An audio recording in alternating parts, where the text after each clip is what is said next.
எல்லாருக்கும் வணக்கம். Welcome back to our channel ரசிக்கும் நெஞ்சங்கள். இன்னைக்கு நம்ம சேனல்ல பார்க்க போறது ரொம்ப சத்தான, ரொம்ப ஹெல்தியான, ரொம்ப டேஸ்டியான வெந்தய களி, அப்படி இல்லைன்னா வெந்தய கூழ் அப்படின்னு கூட சொல்லலாம்.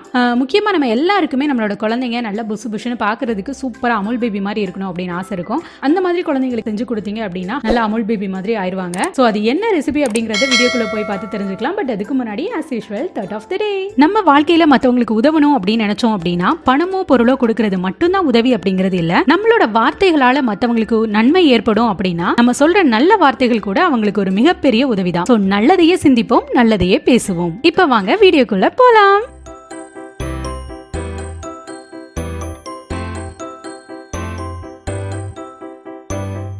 நம்ம பார்க்க போறது வெந்தய களி. இது பண்றது எப்படின்னா, இதுக்கு ஒரு சின்ன கப் அளவுக்கு, அதாவது ஒரு 50 கிராம் அளவுக்கு நார்மலான நம்ம சாப்பாட்டு அரிசி இருக்கு இல்லையா, அந்த அரிசி கூட ஒரு அரை டீஸ்பூன் அளவுக்கு வெந்தயம் சேர்த்து நான் நைட்டே ஊற வச்சுட்டேன். இது ஒரு 4 மணி நேரத்துக்கு நீங்க ஊற வச்சு எடுத்துக்கோங்க. இப்போ அதை ஒரு சின்ன மிக்ஸி ஜாருக்கு நான் மாத்திக்கிறேன். கொஞ்சமா இருக்கிறதுனால சின்ன ஜார்ல போட்டோம் அப்படின்னா நல்லா ஃபைனா அரைக்கும். இப்போ இதுல தேவையான அளவு தண்ணி சேர்த்து நம்ம அரைச்சு எடுத்தாச்சு. இப்போ இதை வந்து ஒரு வடிகட்டியில நம்ம வடிச்சுக்கலாம். ஒருவேளை பெரிய குழந்தைங்களுக்கு கொடுக்குறீங்க, ஒரு 3 வயசு மேல உள்ள குழந்தைங்களுக்கு கொடுக்குறீங்க அப்படின்னா நீங்க வடிகட்ட தேவையில்ல. பட் சில குழந்தைங்க வந்து அதை வடிகட்டாம கொடுத்தோம் அப்படின்னா சாப்பிட மாட்டாங்க.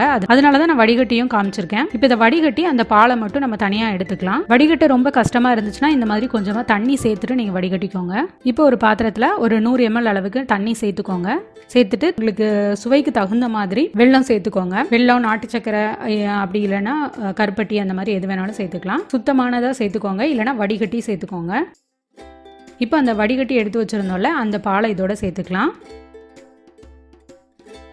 ஸோ நல்லா கெட்டி ஆக ஆரம்பிச்சிருச்சு. எனக்கு வந்து ரொம்ப இனிப்பு கம்மியாக இருந்த மாதிரி இருந்தது, அதனால நான் கொஞ்சம் எக்ஸ்ட்ராவாக வெல்லம் சேர்த்துருக்கேன். இப்போ அவ்வளோதான். இதுக்கு அப்புறமா நம்ம வந்து தேவையான அளவு கொஞ்சமாக டேஸ்ட்டுக்கு தகுந்த மாதிரி கொஞ்சமாக நெய் சேர்த்துக்கலாம். இப்போ கொஞ்சமாக நெய் சேர்த்துட்டு நல்லா கலந்து விட்டுக்கோங்க. உங்களுக்கு விருப்பம் இருந்துச்சு அப்படின்னா ஏலக்காய் தூள் கூட நீங்கள் சேர்த்துக்கலாம். ஆனால் குழந்தைங்க சாப்பிடுவாங்களா அப்படின்னு பார்த்துட்டு நீங்கள் சேர்த்துக்கோங்க.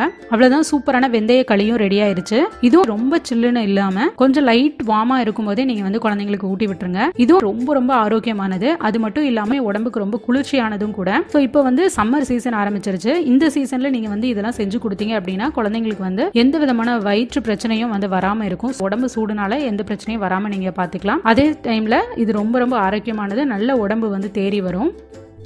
இன்னொரு டிப் என்ன அப்படின்னா, இது வந்து குழந்தைங்க நல்லா தூங்கி எந்திரிச்சதுக்கு அப்புறமா, அப்படி இல்லைன்னா குளிக்க வச்சதுக்கு அப்புறமா நீங்க வந்து ஊட்டி விடுங்க. அப்போ வந்து அவங்க நல்லா சாப்பிட்டுப்பாங்க. அந்த பசியில இருக்கும் போதே நல்லா வந்து சாப்பிடுவாங்க.